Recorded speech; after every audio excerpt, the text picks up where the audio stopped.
ନମସ୍କାର। ଆଜିର ପ୍ରସଙ୍ଗ ବେଦବ୍ୟାସ ଜନ୍ମ।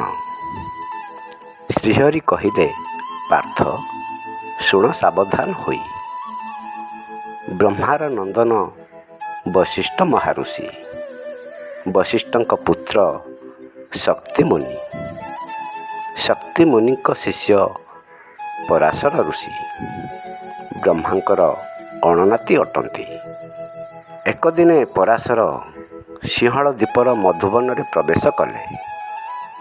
ଦାସରାଜର ଦୁହିତା ସମାନ ବୟସର ସଖୀଗଣ ସହିତ ମଧୁବନରେ ଭ୍ରମଣ କରୁଥିଲେ।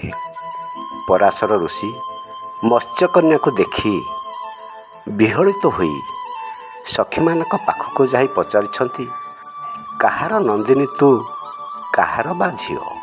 ଉତ୍ତରରେ କହିଛନ୍ତି, ମୁଁ ଦାସରାଜାଙ୍କ କନ୍ୟା, ମୋ ନାମ ମତ୍ସ୍ୟବତୀ।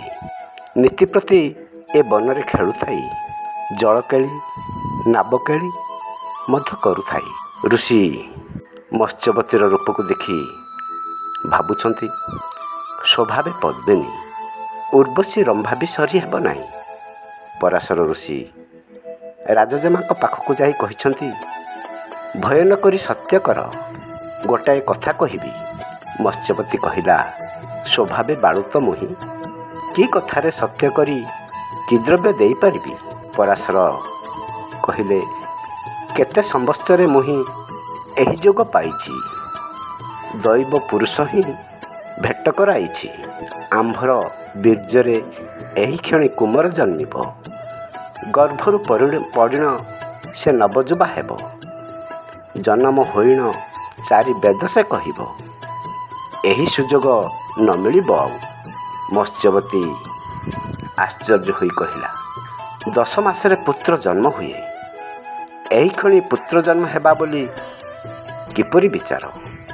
ମତ୍ସ୍ୟବତୀ ପୁଣି କହିଲେ, ତୁମେ ସତ୍ୟ କର, ମୁନି କରୁଛି ଜଣାଣ, ଅବିବାହୁ କାଳୁ ମୋର କୁମାର ଜନ୍ମିବ, କେଉଁ କାଳେ କେଉଁ ଯୁଗ ମୋତେ ସେ ପୋଷିବ, ତୁମ୍ଭ ପାଦ ତଳେ ସେ ସେବା କରୁଥିବ, ବିପଦ ସମୟ ସୁମରିବି ଯେବେ, କ୍ଷଣକ ମଧ୍ୟରେ ଦେଖା ହେବ ମୋତେ। ଏହା ଶୁଣି ପରାଶର କହିଲେ, ଏହା ତୋତେ ପ୍ରାପ୍ତ ହେଉ। ମତ୍ସ୍ୟବତୀ କହୁଛନ୍ତି, ମୁଁ ନ ଜାଣଇ କିଛି, ବାଳୁତ ମତିରେ ଖେଳି ଦିନ କାଟୁଅଛି। ପରାଶରର ଆଜ୍ଞାରେ କୁମାରୀ ରୂପରୁ ଯୁବା ସ୍ତ୍ରୀ ରୂପ ହେଲା। ମତ୍ସ୍ୟବତୀ କହିଲେ, ସଖୀଗଣ ଦେଖି କ'ଣ ଭାବିବେ, ତାଙ୍କୁ ଛାଡ଼ି ମୁଁ କିପରି ରହିବି? ଏହା ଶୁଣି ପରାଶରଙ୍କର ଆଜ୍ଞାରେ କୁହୁଡ଼ି ମାଡ଼ି ଆସିଲା। 2 ଜଣ ନାବରେ ବସି ଦୀପଦଣ୍ଡିଠାରେ ପହଞ୍ଚି ଦୁହେଁ ଅଙ୍ଗସଙ୍ଗ ହେଲେ।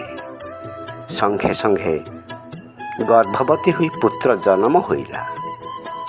ନାମ ତାର ବେଦବ୍ୟାସ ହେଲା। ଅବିବାହିତା କାଳୁ ଜାତ କଲି ତୋତେ, ଚତୁର୍ବେଦ ମୁଖୁ ତୋର ହୋଇଲା ବାହାର।